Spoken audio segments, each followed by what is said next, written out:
When I was a young boy, I was fascinated by electricity.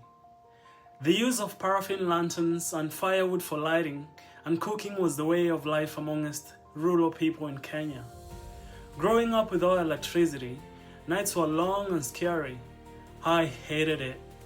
My passion for oil and gas developed when I was in primary school. A drill rig drilled a 300-meter well for the neighboring secondary school. I found this operation fascinating. During the next school break, at my dad's workshop, I made my own miniature rig. It wasn't perfect, but you get the idea. The discovery of oil and gas reservoirs in Turkana a few years ago opened a new horizon in the petroleum industry for the country.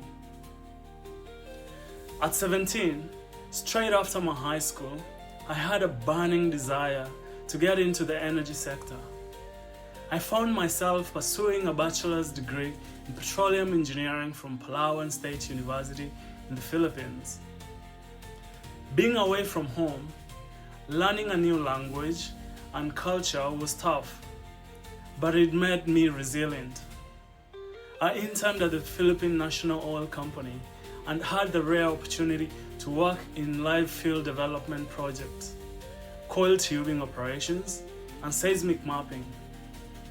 5 years later, my visa ran out and I had returned to Kenya with a burning desire to bring change and use my newfound knowledge and passion to solve the energy crisis in my country.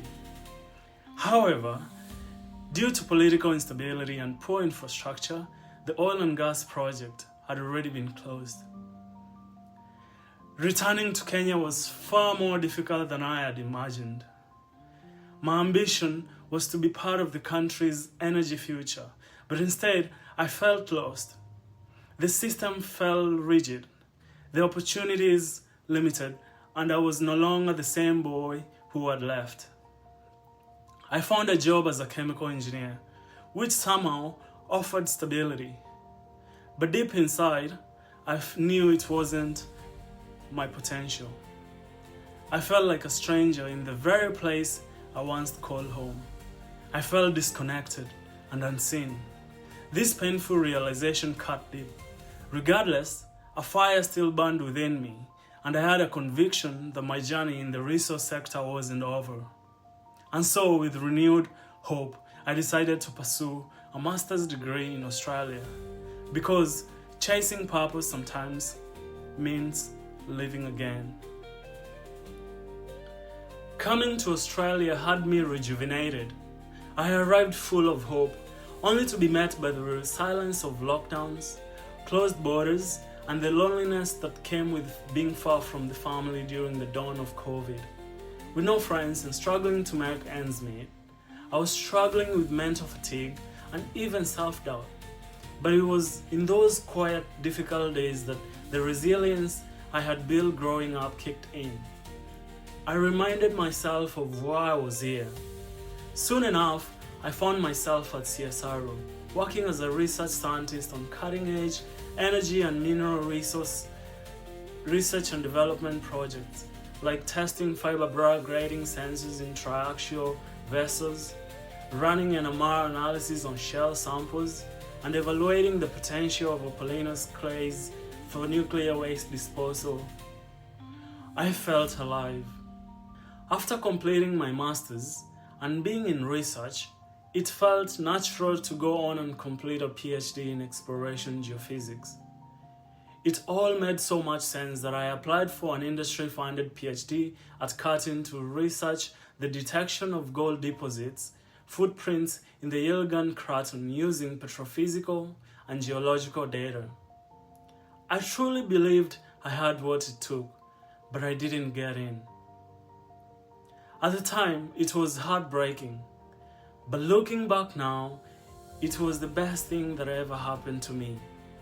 That no became the pivot that led me to something greater, stepping out of the lab, into the field, and back into the leadership where I belong.